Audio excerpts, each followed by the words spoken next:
Experimenting to see if it works. Yeah, so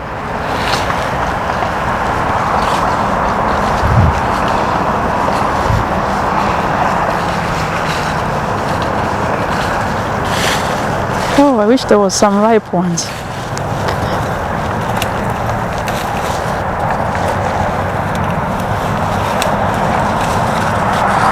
Yeah, this one's nope. Yeah, this one.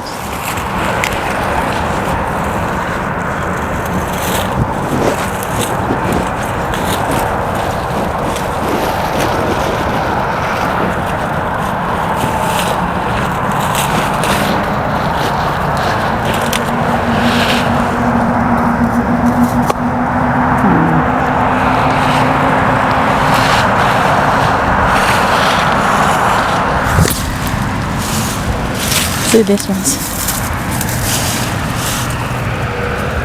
So what will happen to them now that winter is coming? I'm going to harvest them green. Then I'll store them in a nice cool place and they'll slowly ripen on their own. Otherwise, once the temperatures drop below freezing, they're destroyed. That will be it. Yeah, so as you can see, this one here, it's almost ripe, but not quite.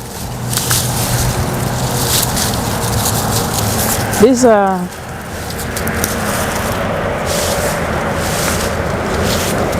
tomatoes have a history or a story. So 2020, the summer of 2020, my husband was walking down the aisle just with a knife and salt, picking, cutting, salt, he comes home and he says, "Mommy, next year, I really want you to plant me those tomatoes. They are the best I've ever eaten." So I planned in my mind, yes, I'll definitely plant those kind of tomatoes for him. Unfortunately, he passed December. So whenever I see those tomatoes, I think of him. I remember what he said. But they're quite big. They get to be, I'll show you a ripe one at home. Yeah, they do very well. They've done very well this year. Yeah. But then somebody will wonder, how will you know that this crop will survive here or that one will survive there? Is it an experiment or how do you know? Oh, you mean here? These ones? Yeah. They survive because they're from here.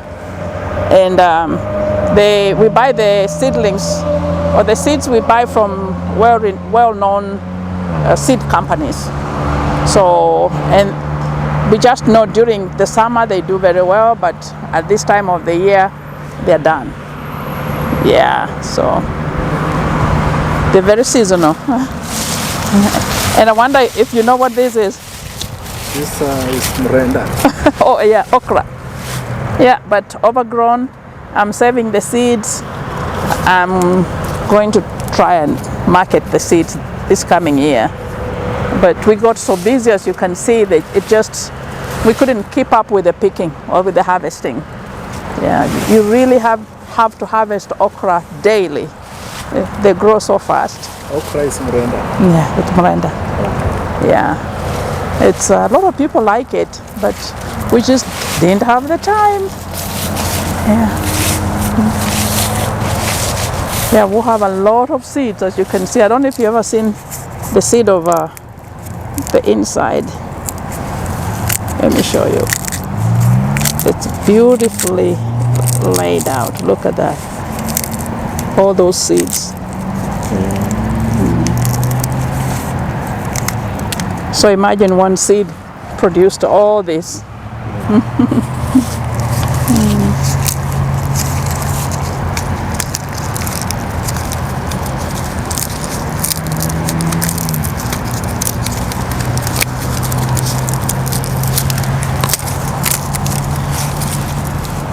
That's for next year. And you see our spinach? The Kenyan spinach.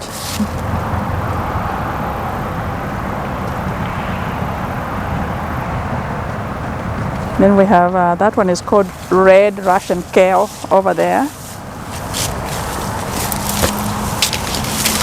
Yeah. This happens to be my sister's favorite. It has the taste of sukuma wiki.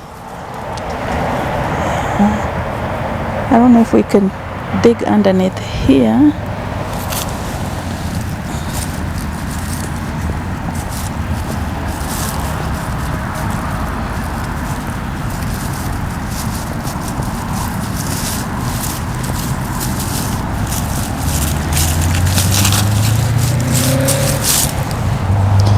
So this is a row of sweet potatoes, but I haven't dug them up yet. They're still, I'll get them out sometime. And over here I had a row of green beans I harvested. Oh, here's one.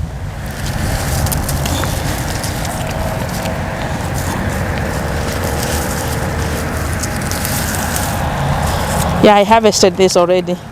The green bean pods. I have.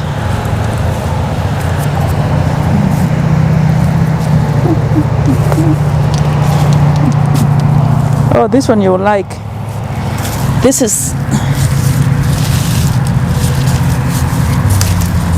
we eat the root. I don't know if you can see it, but there's a root underneath. This is a turnip, full of potassium. Look at that.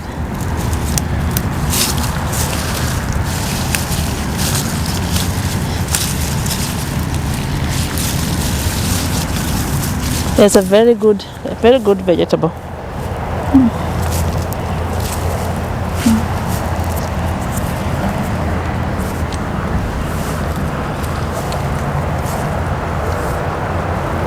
Then over here are my tomatoes.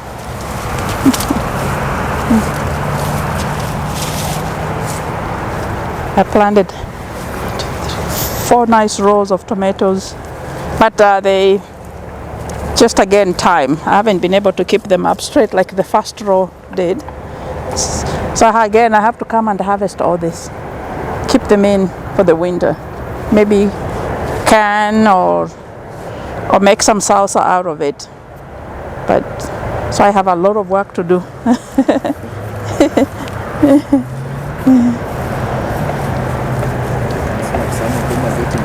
They are. I have to send you home with some. I hope you can take some on the plane. Yeah, I give you. Yeah, I really need to harvest. See, like this one. Yeah. There are quite a few here. We just have to get at them. Yeah.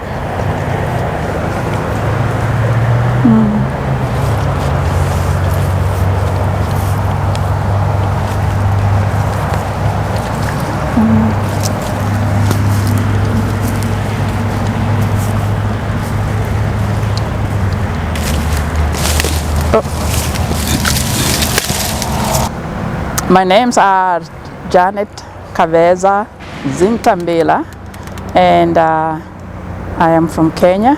I grew up and was raised in Kenya until I was 23 years old, and then I migrated to come to the United States to pursue further studies, and I landed in Mount Pleasant, Iowa, 1979. That is the place where I was exposed to gardening. I lived with a white family. They were really nice to me, my brother Fanson Kidwaro, my sister Beatrice Kidwaro Nuwosu. We all lived in their home.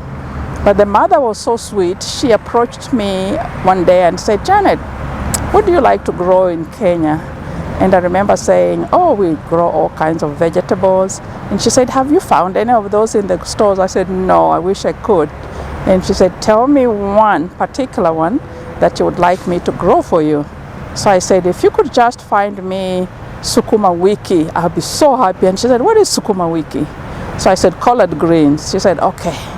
Anyway, that was the beginning of the story. She grew collard greens or sukuma wiki, and then tomatoes. And so that was my first experience in seeing food or vegetables grow in America. Following after that, I moved into Macomb, Illinois, where I pursued my master's degree. And then I didn't do much gardening. My focus was studies. Then after that, I moved into Galesburg, Illinois. I was in Galesburg shortly after returning from home. And then there I met this farmer, and he was so much into vegetables. And I said, could I just volunteer and help you on your farm? It reminds me of home when I'm on the farm. And he said, sure, I'll be happy to have you come to my farm and help me out. So I started helping him weed and harvest produce for his market. But that was a very brief period. And then after that, I moved into Peoria. Peoria is where I came into some good friends. They were big time produce growers, Dana Hausinger and her husband John. And the kids were still young then. But they took keen interest in me. We had a special common interest. She was a special ed teacher. My training was in special education, so we had a lot to talk about. But then she invited me to their home, and I saw their farm, what they were growing, and I thought, this is home. So I started again volunteering, just helping them on their farm. And then a time came, I believe after 2 years, when President Bush came up with a certain requirement to help farmers, especially the Mexicans who are here helping farmers. Anybody who had worked on a farm for 90 consecutive hours, 90, and I mean 90, and the farmer was willing to sponsor that person, they would get their green card. So I shortly talked to my friends Donna and John, and they said, oh, Janet will be happy to help you out. So we got the paperwork, completed it, and sent it in, and within a short time I got a letter showing that I had been given a temporary work permit. And then consequently I was invited for an interview for a green card, and Dana did all the talking on my behalf, and I was granted a green card then. So for me, when I look at my history with the gardens and my friends who are farmers, I say to myself, how can I not like being on the farm? My mom taught us how to farm, how to take care of the maize and the bananas and the coffee back home. And I said, if this can help me get my green card, I'm going to pursue it. It automatically became my passion. So I've been doing that for years. And then when I moved into this area in Bloomington Normal, I met the Reda family farm, and he planted the first white corn for me. And ever since, I have been growing white corn and sharing with friends in the Kenyan community, and now the Africans are getting to know about the white maize, and they want to know where they can buy some. I also ran into the Wetsteins organic farmers in Carlock, Illinois, and they began growing a lot of it for me, more organic. I also have met recently Mr. Herod, who is growing a lot of white corn, or maize, I like to call it maize, and it's closer to Chicago, so the Chicago people are closer to him, and they're able to go and access the green maize or white maize that they want. So it's an interesting journey. It has kept me busy, it keeps me busy, and I just enjoy what I'm doing. Yeah, because I know Kenya is an agricultural country. So when you are coming to the USA, were you coming to study agriculture, or what were you coming to study? No, I had no idea that there was even agriculture in America. I was coming to study special education, and then after that I went to do my master's in counseling. Yes. So it's just what your mother had taught you that interested you for you to go into farming? Yes. My mother was a hard worker, and she still is, even at age 91. The garden you just saw at the back of the house, that's her garden. She keeps it well, and she's always been one who works on the farm, and that's how she really took care of us. Yeah, 11. She's here with you? She's now in Chicago with my sister. Okay. Yes. That's nice. Yes. So when I was coming in, I saw like acres and acres of farmland. Yes. So when you talk of being a farmer in Chicago or in this normal area, are you part of these large-scale farmers, or what kind of farms do you have? Me, I'm not, and I honestly tell people I'm not. I wish I were.